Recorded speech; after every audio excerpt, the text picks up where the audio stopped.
രാധേശ്യാം. എല്ലാവർക്കും നമസ്കാരം. ഒരു ദിവ്യമായ തേജസ് സൂക്ഷിച്ചു നോക്കിയാൽ മനോഹരമായി ചുറ്റിക്കെട്ടിയതായ തിരുമുടിയിൽ വളരെ കാന്തിയോടു കൂടിയിട്ട് ആടിക്കളിക്കുന്നതായ ഒരു പീലി കാണാം. മാധുര്യത്തിലിങ്ങനെ മുഴുകി നിൽക്കുന്നതായ തിരുമുഖം, ആ മുഖലാവണ്യം നുകരാൻ, ആ ധരാമൃതം നുകരാൻ ഗോപികമാർ ഓടി ഓടി ഓടി വന്നുകൊണ്ടേയിരിക്കുന്നു.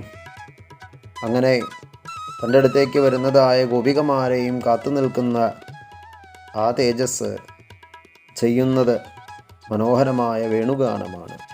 വേണുഗാനത്തിൽ സ്വയം ആസ്വദിച്ചുകൊണ്ടും ലോകത്തെ മോഹിപ്പിച്ചുകൊണ്ടും നിൽക്കുന്നതായ നീലനിറത്തിലുള്ള ആ തേജസ്സിനെ കണ്ടിട്ടാണ് ഭട്ടതിരിപ്പാടും അഗ്രേ പശ്യാമി തേജഃ, ഞാനതാ ദിവ്യമായ ആ തേജസ്സിനെ എൻ്റെ മുമ്പിൽ കാണുന്നു എന്ന് ഉറക്കെ വിളിച്ചു പറഞ്ഞത്. ആ തേജസ്സിനെ നമ്മളുടെയും ഹൃദയത്തിൽ കാണാൻ സാധിക്കട്ടെ. രാധേശ്യാം.